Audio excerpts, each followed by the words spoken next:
Hello, class 12th, term 1, physics, electrostatics, part 9.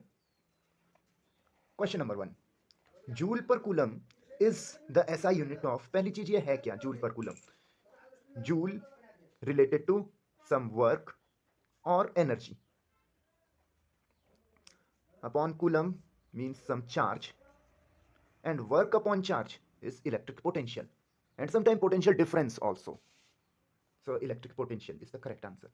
Next, a point charge Q equal to minus 70 picocoulomb is placed at 0, 10 centimeter 0. Electric potential at 0, 5 centimeter 0 is. Ultimately, एक confusion create करने की कोशिश की गई है and nothing else. Object की position ये Y axis में दिखा देता हूँ, वाई एक्सिस में इधर ही दिखा रहा हूँ, no problem with that because other two are at 0. तो ये ओरिजिन से 10 सेंटीमीटर पे चार्ज को रखा गया है और उससे 5 सेंटीमीटर पे पोटेंशियल निकालने के लिए कहा है, और कोई फर्क नहीं पड़ता कि उसकी पोजीशन किधर है because it is a scalar quantity. तो अल्टीमेटली जो डिस्टेंस आप यूज करेंगे that is 5 centimetre, nothing else. तो सीधे सीधे पॉइंट चार्ज के लिए we know the formula 1/4πε0 Q by R. 1/4πε0 is 9 into 10 to the power 9. Q is -70 पिकोकुलम. वैसे वो माइनस पहले आगे दे देना चाहिए था बट आगे मैंने जगह छोड़ी नहीं थी, that is why I am doing it like this. और 5 centimetre means 5 into 10 to the power -2. तो बहुत लंबा हो गया ये. 63 630 डिवाइडेड बाई 5. 5 को 10 बना देता हूँ इसलिए कि कैलकुलेशन आसान हो जाएगी. ये कोई लॉ नहीं है, कई बच्चे ये सोचने लगेंगे कि ये कोई रूल होता होगा. Now it is 9 to 18, 18 7 126. एक जीरो भी है उसके पास, दिख रहे हैं. ऐसी ऑप्शन है, इन दोनों में से होगा कोई ऑप्शन. इनफैक्ट ये ऑप्शन होगा. How I am that much sure because minus सिर्फ इस पे दे रखा है. खैर फिर भी मैं आगे आपको सॉल्व करके दिखा देता हूँ. Into 10 to the power 9 -12. अच्छा माइनस आगे लगा देता हूँ ये वाला. और नीचे क्या बचेगा, ये 10 कर दिया. देखिए 5 वगैरह कभी भी डिनोमिनेटर में उसे इंटू 10 कर दो, मतलब इंटू 2 कर दो, 10 बन जाएगा, कैलकुलेशन ईजी हो जाएगी. तो नीचे बचा 10 की पावर -1 जो ऊपर जाके हो जाएगा +1. क्या मैं बहुत फास्ट जा रहा हूँ? डिनोमिनेटर में एक बचा 10 और 10 की पावर 1 और 10 की पावर माइनस, तो 10 की पावर -1 बचेगा, तो ऊपर जाएगा 10 की पावर +1 हो जाएगा. सो नाउ इट इज 12 इतना हो गया इंटू 10 की पावर -2. 10 की पावर -2 मतलब 12.60 volt. Next 6 point charges each of 1.77 into 10 to the power 8 coulomb are place. देखिए जब भी ऐसी उल्टी सीधी वैल्यू दी जाती है चार्जेस की, स्टूडेंट वहीं पे होप छोड़ देते हैं. ऐसा नहीं करना है, लॉजिक पे चाहिए उसके.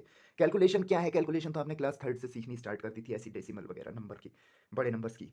Are placed at each vertex of regular hexagon of side 9 centimetre. Quite interesting question. अब यहाँ पे देख के आप लोगों को केमिस्ट्री की बेंजीन की याद आएगी. एनीवे और हर एक वर्टेक्स पे एक चार्ज रखा है. मैं I am showing it with Q, सब इक्वल हैं बिकॉज ओके. उसके सेंटर पे, अब हमें तो पता ही नहीं है कि सेंटर से वर्टेक्स तक की डिस्टेंस कितनी होती है, but remember here we have a mathematical knowledge. Regular hexagon है, उसके जो डायगोनल्स हैं you can see this is 360 और 6 हैं, तो each one is of 60 degree. और secondly these diagonals bisect each other, तो ये इसके बराबर है, तो this is also 60, this is also 60. So ultimately this is an equilateral triangle. तो ये अगर 9 सेंटीमीटर दे रखा था तो ये भी 9 हो जाएगा, ये भी 9 हो जाएगा, नो प्रॉब्लम विद दैट.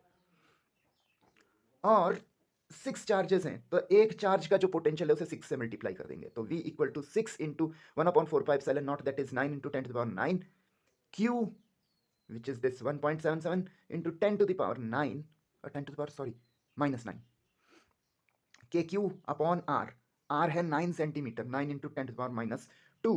मैंने जानबूझ के ऐसी वैल्यू रखी ताकि थोड़ा सा तो हमें साई ऑफ रिलीफ हो. एंड सी ऑप्शन खुद ऐसे दे रखे हैं तो there is no need to calculate it.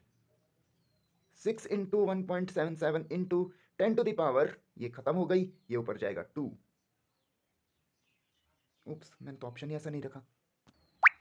Oh sorry sorry sorry, यहाँ पे 10 टू द पावर -8 है और मैंने 9 लिख रखा है, तभी मैंने कहा ऑप्शंस में प्रॉब्लम कैसे आई है. तो okay you can sort it out और उसके बाद आप करेक्ट ऑप्शन को टिक कर लीजिए. Next, fourth question. 3 point charges each of plus root 3 microcoulomb, other 3 each of minus 3 microcoulomb are placed alternate order of vertices of regular hexagon. फिर से वही क्वेश्चन है, यहाँ पे प्लस क्यू, यहाँ पे minus Q, then plus Q, then minus Q, minus Q. तो ये बताना है कि इसके सेंटर पे पोटेंशियल कितना होगा.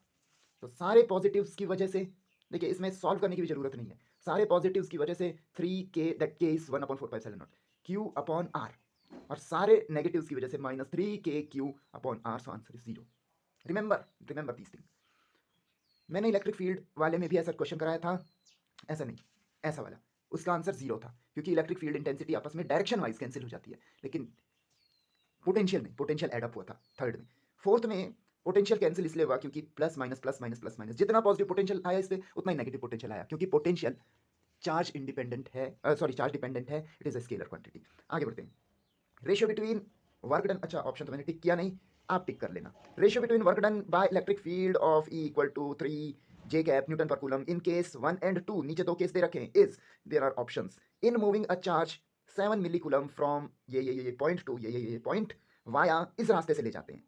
और केस 2 में वही चार्ज है, उसी पॉइंट से उसी पॉइंट तक ले जाते हैं वाया सम अदर पाथ.